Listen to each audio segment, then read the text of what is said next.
পাশে অন্য ব্যক্তির জমি আছে অথবা চারা আছে, এই চারার মধ্যে জমিনের মধ্যে আপনি ফলের গাছ লাগাইছেন, শাকসবজি করেন, সেই শাকসবজি নিজেও খান, বিক্রিও করেন, অথচ মালিক জানে না। মালিকের জায়গার মধ্যে আপনি ফলের গাছ লাগাইছেন, শাকসবজি করেন এবং উপভোগ করেন, মালিক জানে না।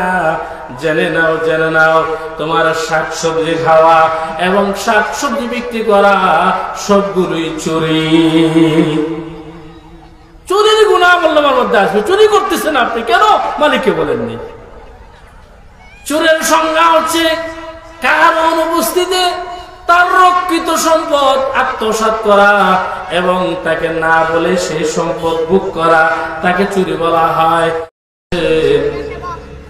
18,000 মাখলুকাতের মধ্যে আল্লাহ শরাফতের দিক দিয়া আল্লাহ মানুষকে শ্রেষ্ঠত্ব দান করছে।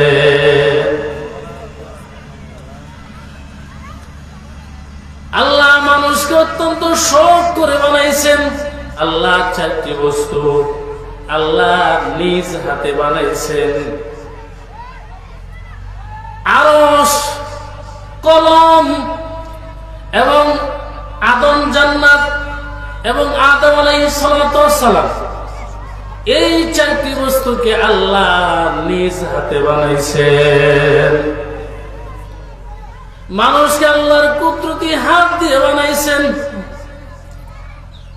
অন্য অন্য বস্তু সমূহ, আসমান বলেন, চন্দ্র বলেন, সূর্য বলেন, আসমান, জমিন, চন্দ্র, সূর্য, গাছপালা, তরুলতা, পশু পাখি, যা কিছু আমরা দেখি আর না দেখি, এগুলো আল্লাহ কোনের মাধ্যমে সৃষ্টি করেছেন। আল্লাহ বলেছেন আসমান তুমি হয়ে যাও কুন, আসমান হয়ে গেছে। আল্লাহ বলেছেন হে জমিন হয়ে যাও কুন, হয়ে যাও, ফায়াকুন হয়ে গেছে। আল্লাহ বলেছেন হে পশু পাখি হয়ে যাও, হয়ে গেছে। এইভাবে আল্লাহ কোন বলেছেন, সঙ্গে সঙ্গে আল্লাহর মানসা অনুযায়ী সৃষ্টি হয়ে গেছে। কিন্তু আল্লাহ মানুষকে কোনের মাধ্যমে সৃষ্টি করেন নাই। আল্লাহ মানুষকে আল্লাহর কুদরতি হাত দিয়ে মানুষের চেহারার মধ্যে আল্লাহর কুদরতি হাত লাগাইয়া দলে দলে মলে মলে সৃষ্টি করেছে। আল্লাহ মানুষকে শ্রেষ্ঠত্ব দান করছেন। মানুষ হচ্ছে সৃষ্টির সারা জাতি। এই আশরাফুল মাখলুকাতের জন্য আল্লাহ পবিত্র খাবারের ব্যবস্থা করেছেন, হালাল খাবারের ব্যবস্থা করেছেন। মানুষের ইনসানের শরাফতের কারণে আল্লাহ ইনসানের খাবারও পবিত্র করেছেন। ইনসান পবিত্র খাবার খাবে, ইনসান হালাল খাবার খাবে। মানুষ অপবিত্র খাবার খাবে না, হারাম খাবার খাবে না, হালাল খাবার খাবে, পবিত্র খাবার খাবে। আল্লাহ পাক রব্বুল আলামিন বলেন ইয়া আইয়ুহান নাস কুলু মিম্মা ফিল আরদি হালালান তাইয়্যিবা। আল্লাহ বলেন হে দুনিয়ার লোক সকল, তোমরা পৃথিবীর মধ্যে যা পবিত্র এবং বৈধ তা থেকে খাদ্য খাও, তা থেকে খাদ্য ভক্ষণ করো। পৃথিবীর মধ্যে পবিত্র এবং হালাল খাবার তোমরা গ্রহণ করো। ওয়ালা তাত্তাবিউ খুতুওয়াতিশ শাইতান। আল্লাহ বলেন সাবধান সাবধান, তোমরা শয়তানের পতঙ্গ অনুসরণ করিও না। ইন্নাহু লাকুম আদুউম মুবিন। নিশ্চয় শয়তান তোমাদের প্রকাশ্য শত্রু। আমার বন্ধুগণ, আল্লাহ আয়াতের মধ্যে আমাদেরকে হালাল এবং পবিত্র খাবার খাওয়ার জন্য আল্লাহ আমাদেরকে আদেশ করেছেন, হে দুনিয়ার লোক সকল, তোমরা হালাল এবং পবিত্র খাবার খাও, হারাম খাবার খাইও না, তোমরা নাপাক খাবার খাইও না, তোমরা হালাল এবং পবিত্র খাবার খাও। শয়তানের কথা আল্লাহ কেন বললেন? শয়তানের পতঙ্গ অনুসরণ করিও না, কারণ শয়তান তোমাদেরকে হারাম ইনকামের প্রতি তোমাদেরকে দাবিত করবে, শয়তান তোমাদেরকে হারামের দিকে নিয়ে যাবে, শয়তান তোমাদেরকে হারাম খাওয়ার জন্য তোমাদেরকে উদ্বুদ্ধ করবে, শয়তান তোমাদেরকে অবৈধভাবে মাল উপার্জন করার জন্য শয়তান তোমাদেরকে উদ্বুদ্ধ করবে। এই জন্য আল্লাহ বলেন, সাবধান সাবধান, শয়তানের পদাঙ্ক অনুসরণ করিও না, শয়তান তোমাদের প্রকাশ্য শত্রু। আল্লাহ এইভাবে বলেন নাই, আল্লাহ ওয়াও দিয়ে আলাদা করেন নাই। আল্লাহ বলেছেন, হে দুনিয়ার লোক সকল, তোমরা হালাল পবিত্র খাবার খাও। কারণ শুধু পবিত্র খাবার হলেই চলবে না।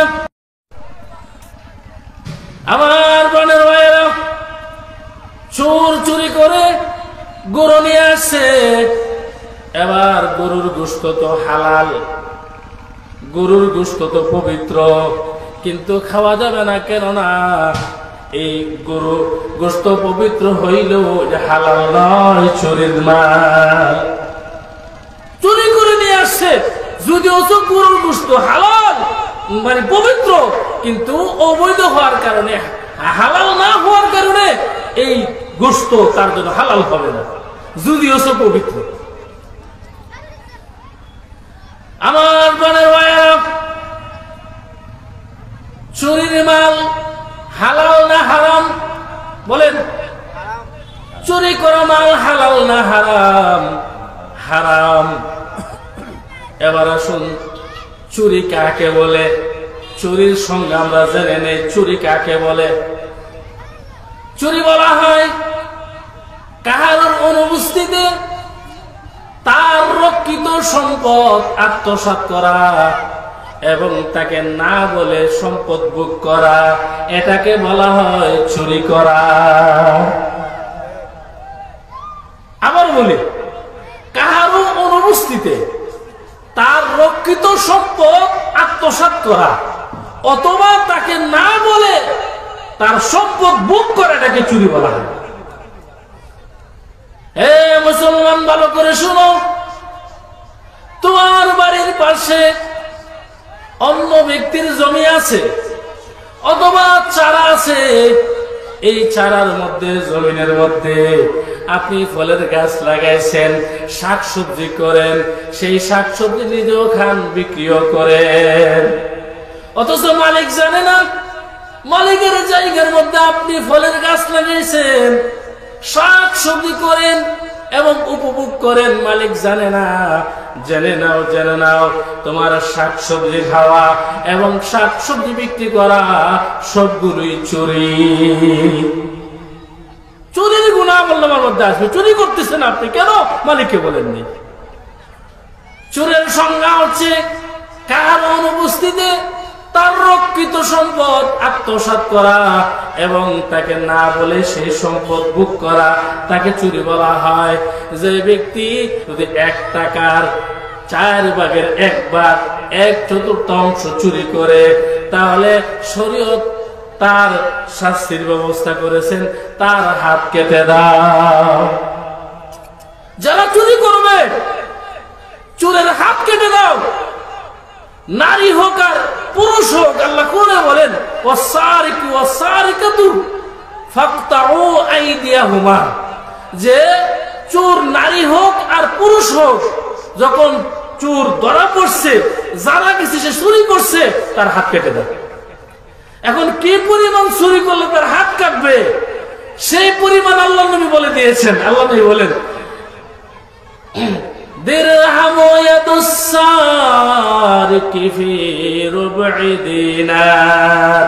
আল্লাহ নবী বলেন, 1 টাকার 1/4 যদি কেউ চুরি করে তাহলে তার হাত কাটতে হবে। 1 টাকার 1 টাকার 4 ভাগ করেন, 4 ভাগ করে 1 ভাগ চুরি করলে, অর্থাৎ এটা হিসাবটা আমরা মিলাই যে 16 আনায় 1 টাকা, 16 আনায় তার 4 ভাগ করেন তো 4 আনা। তো 4 আনা যদি কেউ চুরি করে তাহলে কোরআন বলে, ইসলাম বলে তার হাত কেটে দাও। কত বড় অন্যায় চুরি করা যে 4 আনা চুরি করলে তার হাত কাটতে হবে। অথচ এই চুরি অহর আমরা বিভিন্ন ভাবে কলা কৌশলে মানুষ চুরি করতেছে। আত্মসামনে বাড়ি এখন আর চুরির পর ডাকাতি, ডাকাত ছিনতাইকারী। এখন ডাকাতি কাকে বলে তার সংজ্ঞা আমরা জানি। ডাকাতি ডাকাতি বলা হয় কাহারুর উপর অস্ত্র ঠেকিয়ে, কাহারুর উপর অস্ত্র ঠেকিয়ে অথবা জোরপূর্বক অথবা ভয়ঙ্কর পরিবেশ সৃষ্টি করে, আতঙ্ক সৃষ্টি করে কাহার সম্পদ লুণ্ঠন করা, এটাকে বলা হয় ডাকাতি বা ছিনতাই। আবার বলি, কাহার উপর অস্ত্র ঠেকিয়ে অথবা জোরপূর্বক অথবা আতঙ্ক সৃষ্টি করে সম্পদ লুণ্ঠন করা, এটাকে বলা হয় ডাকাতি বা ছিনতাই। ডাকাতি চুরির চাইতে আরো জঘন্য পাপ। ডাকাতি যারা করবে, ডাকাত যারা আছে তারা ধরা পড়ে অথবা জানা যায় যে ডাকাতি করে, তাহলে কোরআনে আসছে, লম্বা আলোচনা করার সুযোগ নাই, কোরআনে আসছে তার হাত পাও কেটে দাও, উল্টা উল্টা। ডান হাত কাটলে বাম পাও কেটে দাও, ডান হাত কেটে তার বাম পাও কেটে দাও, এবং বাম হাতকে কাটলে তার ডান পা কেটে দাও, এবং উল্টা তার হাত এবং পা কেটে দাও। যদি আপনার ডান হাত কাটে অথবা বাম পা কাটে তো চলা কি সম্ভব? বাম হাত কাটছে, এখন ডান পা কেটে দিলে কি চলা সম্ভব? চলা সম্ভব না। কত ভয়ানক এবং অপরাধ, যে অপরাধের কারণে আল্লাহ কোরআনে বলে দিয়েছেন যে তার অপোজিট হাত এবং পাও কেটে দেবে। আমার প্রাণের ভাইয়েরা, কোর্টের মধ্যে বহুত উকিল আছে, তারা যারা মামলা করে তাদেরকে বই দেখায়, তুমি আমাকে 50,000 টাকা দিতে হবে, নতুবা তোমার মামলার সমস্যা হবে। আসলে কোনো সমস্যা নাই। যিনি মামলা করেছেন বাদীকে বলে, তুমি আমাকে 50,000 টাকা দিতে হবে, নতুবা তুমি সমস্যায় পড়ে যাবে, তোমার মামলা 12টা বেজে যাবে। তখন বাদী ভীত হয়ে ওই উকিলকে 50,000 টাকা দেয়, 20,000 টাকা দেয়, 10,000 টাকা দেয়, লক্ষ লক্ষ টাকা দিয়ে ফেলে।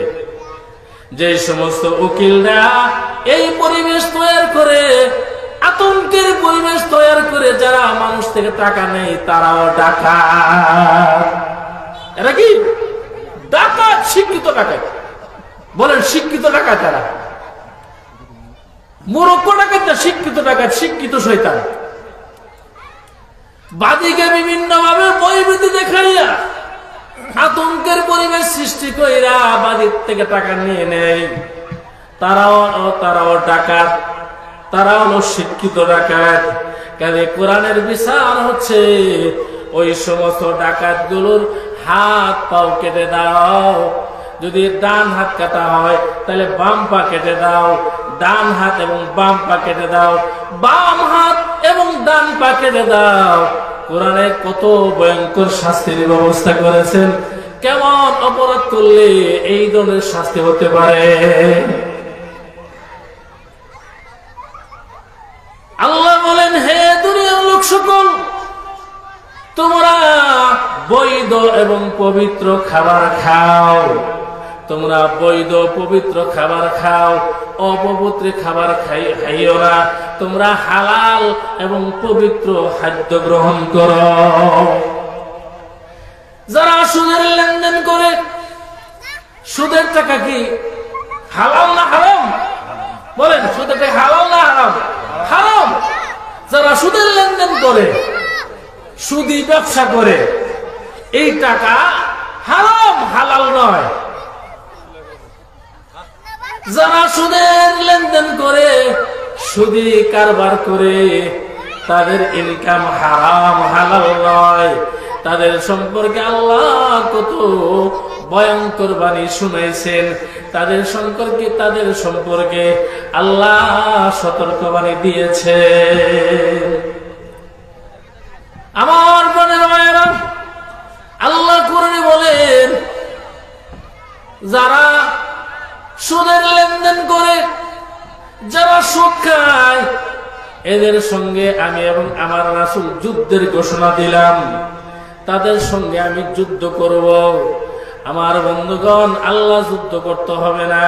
আল্লাহ আহকামুল হাকিমিন, সৃষ্টি জগতের স্রষ্টা, যিনি ইচ্ছা করলে সবকিছু করতে পারেন, সেই আল্লাহ বলেন, যারা সুদের লেনদেন করে, তাদের সঙ্গে আমি এবং আমার রাসূল যুদ্ধের ঘোষণা দিলাম। আল্লাহর নবী বলেন, সুদের গুনার 70টি স্তর রয়েছে। সবচেয়ে ছোট গুনাহ, সবচেয়ে নিম্নমানের গুনাহ সেটি হলো আপন মায়ের সঙ্গে জিনা করা।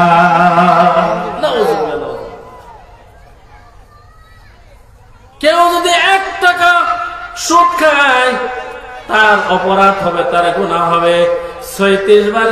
জিনা করলে যে অপরাধ হয়, যে গুনাহ হয়, এই গুনাহ তার আমল নামায় লেখা হবে। 1 টাকার সুদ খাইলে 36 বার জিনা করলে যেই গুনাহ হয়, এই গুনাহ তার আমল নামায় লেখা হবে।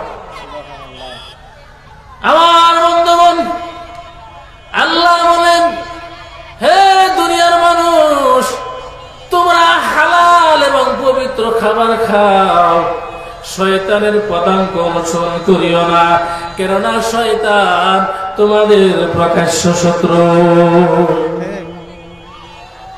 আল্লাহ হালাল এবং পবিত্র খাবার খাওয়ার জন্য আমাদেরকে আদেশ করেছেন।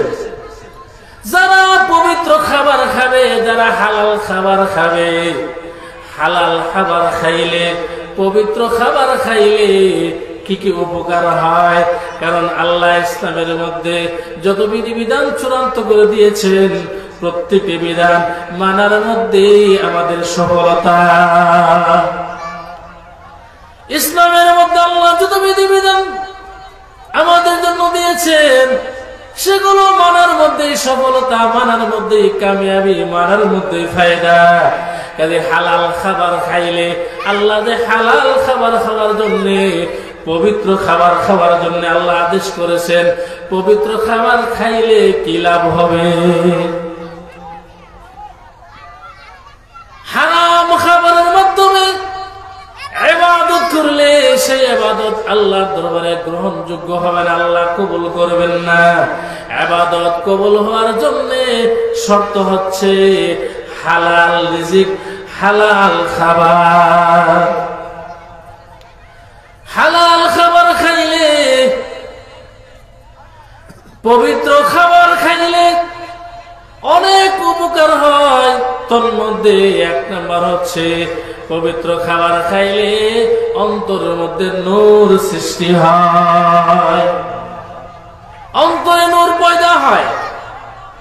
হালাল খাবার খাইলে, পবিত্র খাবার খাইলে ইলমের মধ্যে বরকত আসে, ইলমের মধ্যে বরকত হয়।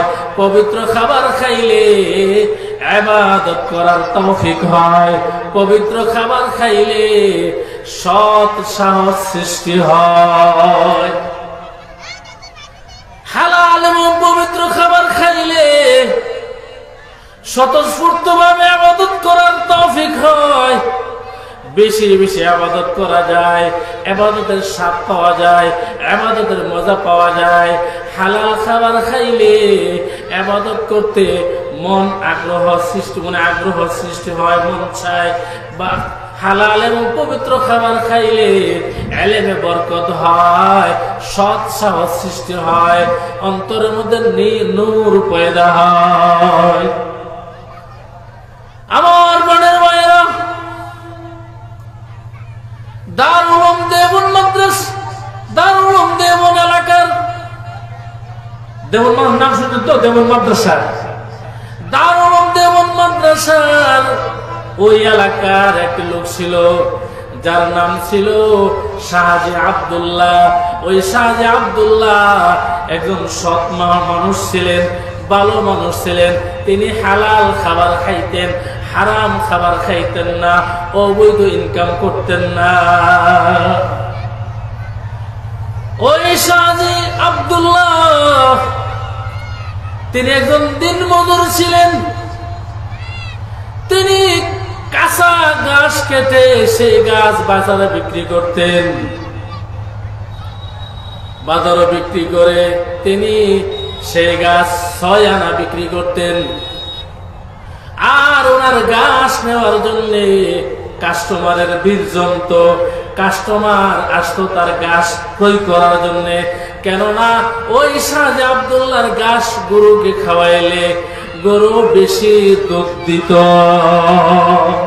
এটা প্রসিদ্ধ হয়ে গেছে যে শাহজি আব্দুল্লাহর গাছ খাওয়াইলে গরুর দুধ বেশি দেয়। দেওবন্দের ওই শাহজি আব্দুল্লাহর গাছ কেনার জন্য, ক্রয় করার জন্য কাস্টমারের ভিড় জমতো। যেই ব্যক্তি আগে আসতো তার কাছে গাছ বিক্রি করত। আর তিনি গাছ বিক্রি করতেন 6 আনা। 6 আনা বিক্রি করে তিনি 3টি ভাগ করতেন। 2 আনা তিনি সংসারে খরচ করতেন, আর 2 আনা গরিব এতিম মিসকিনকে দান করে দিতেন, আর 2 আনা তিনি সঞ্চয় করে রাখতেন। কাস্টমারের ভিড় জমতো, কারণ শাহজি আব্দুল্লাহর গাছ খাওয়াইলে ওই দোয়াল গরু দুধ বেশি দিবে। এই জন্য সবাই আগ্রহ ছিল, সবাই আগ্রহ থাকতো কিভাবে শাহজির গাছ কিনবো আমরা। আমার বন্ধুগণ, ওই শাহজি আব্দুল্লাহ তিনি প্রতিদিন কাঁচা ঘাস বিক্রি করতেন 6 আনা। তিনি 2 আনা সংসারে খরচ করতেন, 2 আনা গরিবদের মাঝে বন্টন করে দিতেন, 2 আনা সঞ্চয় করে রাখতেন। এই 2 আনা সঞ্চয় করতে করতে তিনি বছর শেষে এই সঞ্চয়কৃত টাকা দিয়া, পয়সা দিয়া তিনি দারুল দেওবন্দ মাদ্রাসার আলেমদেরকে দাওয়াত করে খাওয়াইতেন। দারুল দেওবন্দ মাদ্রাসার সদরুল মুদাররিসিন হযরত ইয়াকুব নানতুবি রাহমাতুল্লাহি আলাইহি তিনি বলেন যে আমি অপেক্ষায় থাকতাম কোন সময় শাহজি আব্দুল্লাহর ঘরের মধ্যে দাওয়াত পড়ে। দেওবন্দ মাদ্রাসার সদরুল মুদাররিসিন ইয়াকুব, হযরত মাওলানা ইয়াকুব নানতুবি রাহমাতুল্লাহি আলাইহি তিনি বলেন, এত বড় আলেম, তিনি বলেন আমি অপেক্ষায় থাকতাম কখন শাহজি আব্দুল্লাহ দাওয়াত করবে। দেওবন্দ মাদ্রাসার সদরুল মুদাররিসিন হযরত মাওলানা ইয়াকুব নানতুবি রাহমাতুল্লাহি আলাইহিকে জনৈক ব্যক্তি বললেন, হুজুর আপনি এত বড় আলেম, কিন্তু আপনি ওই দিনমজুর শাহজি আব্দুল্লাহর ঘরে দাওয়াত খাওয়ার জন্য অপেক্ষায় কেন করেন? আপনি কেন ইন্তজারে থাকেন কখন শাহজি আব্দুল্লাহ দাওয়াত করবে? দিনমজুর তার ঘরে দাওয়াত খাওয়ার জন্য আপনি অপেক্ষায় থাকেন, কারণ দেখেন। দেওবন্দ মাদ্রাসার সদরুল মুদাররিসিন হযরত মাওলানা ইয়াকুব নানতুবি রাহমাতুল্লাহি আলাইহি উত্তর দিয়েছিলেন, হে ভাই শোনো, যেদিন ওই শাহজি আব্দুল্লাহর ঘরে খাবার খায়, দাওয়াত খায়, সেই দিন থেকে 40 দিন পর্যন্ত আমি আমার অন্তরে নূর অনুভব করতে থাকি। দেখেন হালাল খাবারের কি ফল, কি ফলাফল। হে ভাই, যেদিন শাহজি আব্দুল্লাহর ঘরে আমি খাবার খাই, দাওয়াত খাই, ওই দিন থেকে 40 দিন পর্যন্ত আমি আমার অন্তরে আল্লাহর নূর অনুভব করতে থাকি এবং 40 দিন পর্যন্ত ইবাদত করি। ইবাদতের মধ্যে এমন মনোযোগ আসে, ইবাদত করতে মজাই লাগে। সুবহানাল্লাহ। এ মুসলমান, যদি হালাল খাবার খাও, পবিত্র খাবার খাও, অবৈধ খাবার না খাও, অপবিত্র খাবার না খাও, হারাম খাবার না খাও, হালাল খাবার খাও, তাহলে তোমার কি লাভ হবে? তোমার অন্তর আল্লাহ নূর সৃষ্টি করে দিবেন, তোমার অন্তর নূরে নূরান্বিত হয়ে থাকবে, তোমার ইলমের মধ্যে বরকত হবে, তোমার আমলের মধ্যে বরকত হবে, তোমার ইবাদত করার মন চাইবে, স্বতঃস্ফূর্তভাবে ইবাদত করবে, অনীহা আসবে না। তুমি যদি হালাল খাবার খাও তাহলে তোমার ইলমের মধ্যে বরকত হবে। আমার বন্ধুগণ, হযরত ইমাম শাফিঈ রাহমাতুল্লাহি আলাইহি, তিনি শিষ্য ছিলেন ইমাম আহমদ বিন হাম্বল রাহমাতুল্লাহি আলাইহি। আমাদের ইমাম কয়জন বলেন তো সবাই দেখি? বড় ইমাম কয়জন? ৬০ জন। এই ৬০ জনের মধ্যে আবার বড় ইমাম হচ্ছে আমাদের ইমাম হযরত আবু হানিফা রাহমাতুল্লাহি আলাইহি। তো এই ৬০ জন ইমামের মধ্যে হযরত ইমাম শাফিঈ রাহমাতুল্লাহি আলাইহি ওনার শিষ্য ছিলেন ইমাম আহমদ বিন হাম্বল রাহমাতুল্লাহি আলাইহি। ইমাম শাফিঈ রাহমাতুল্লাহি আলাইহি ইমাম আহমদ বিন হাম্বল রাহমাতুল্লাহি আলাইহির কাছে পত্র পাঠাইলেন, হযরত বহুদিন ধরে আপনার সঙ্গে আমার সাক্ষাৎ নাই, কথাবার্তা নাই, আপনি আমাদের বাড়িতে আসেন, আপনি আমাদের বাড়িতে মেহমান হয়ে আসেন, আপনাকে আমি দাওয়াত করলাম। বহুদিন ধরে আপনার সঙ্গে আমার সাক্ষাৎ নাই, কথাবার্তা নাই, কাজে আপনাকে দাওয়াত করলাম, আপনি আমার বাড়িতে আসেন।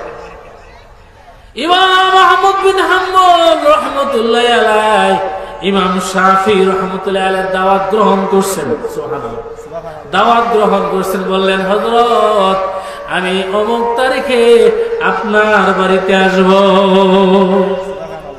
ইমাম শাফিঈ খুশি হয়ে গেলেন, হযরত আমার বাড়িতে আসবেন। যখন ওই তারিখ আসলো, ইমাম শাফিঈ রাহমাতুল্লাহি আলাইহি আমির উমারদারকে নিয়ে, মুরিদানকে নিয়ে শহরের বাইরে চলে গেছেন ওই ইমাম আহমদ বিন হাম্বলকে ইস্তেকবাল দেওয়ার জন্য। মেহমান আসছে এগিয়ে নিয়ে আনার জন্য এবং স্বাগতম দেওয়ার জন্য, ইস্তেকবাল দেওয়ার জন্য ইমাম শাফিঈ রাহমাতুল্লাহি আলাইহি শহরের বাইরে চলে গেছেন।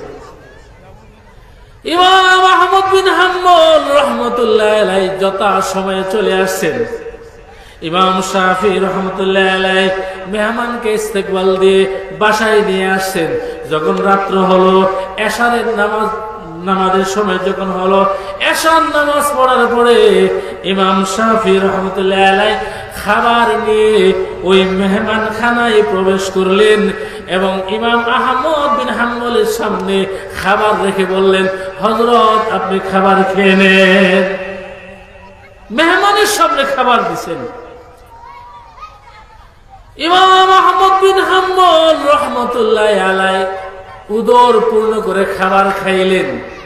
স্বাভাবিকভাবে যে খাবার খায় এর চেয়ে বেশি খাবার খাইলেন, উদর পূর্ণ করে পেট ভরে খাবার খাইলেন।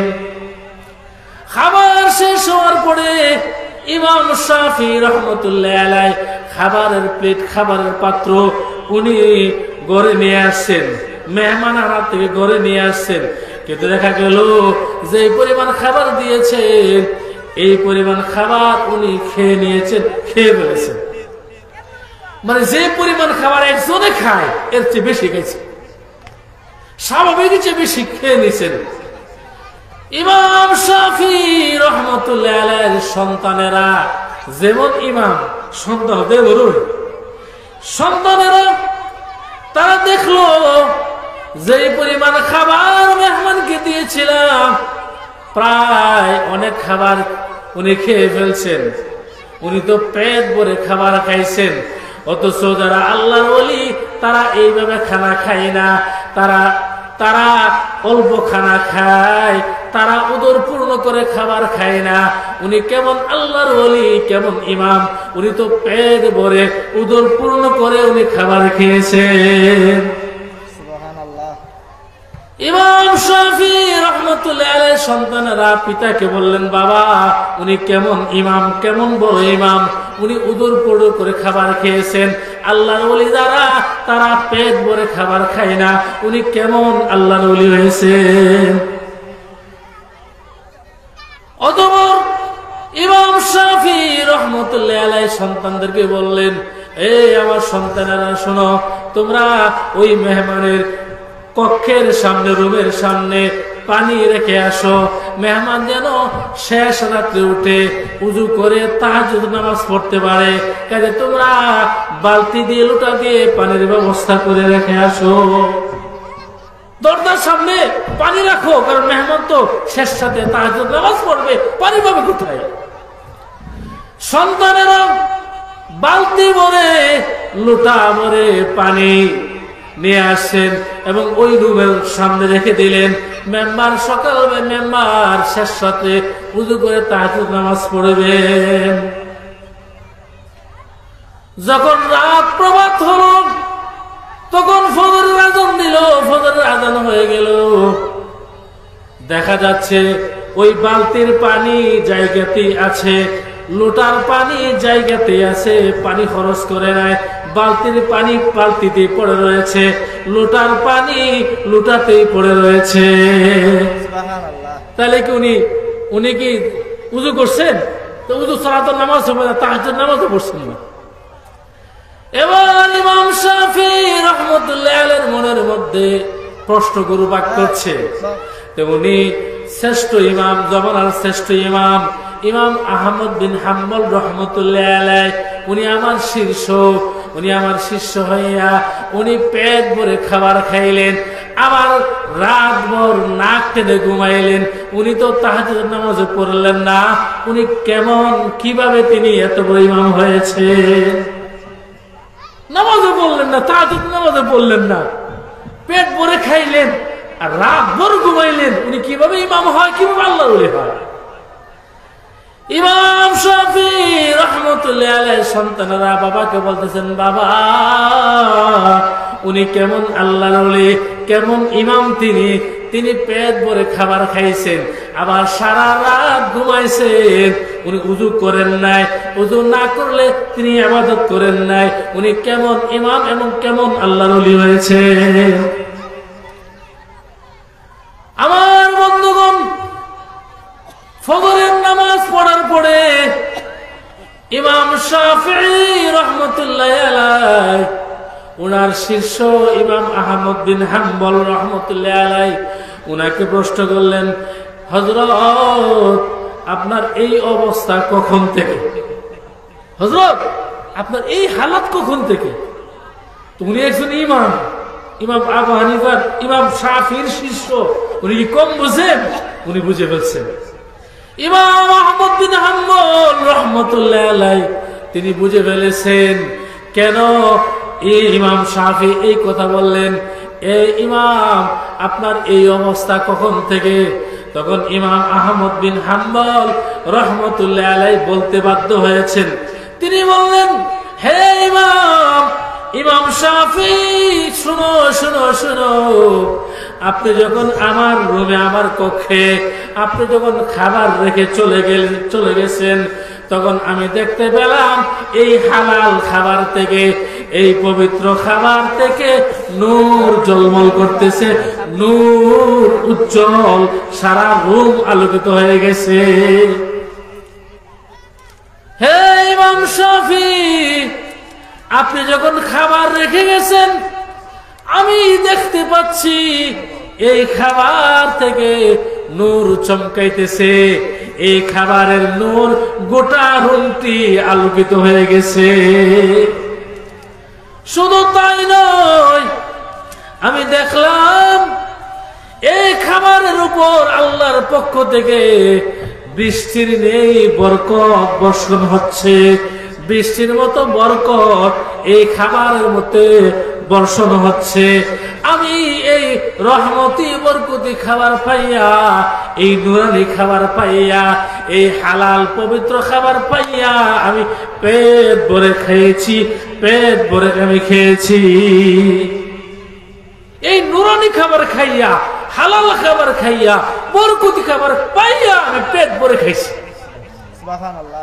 হে ইমাম শাফি, এই বরকতি খানা, এই পবিত্র এবং হালাল খানা আমি যখন খাইলাম, খাওয়াতে আমার অন্তরের মধ্যে এমন নূরের ইমান নূর অনুভব করলাম, আমার অন্তরের মধ্যে এমন নূর উদয় হয়েছে, আমি এশারের ওযু দিয়া আমি ফজরের নামাজ আদায় করেছি।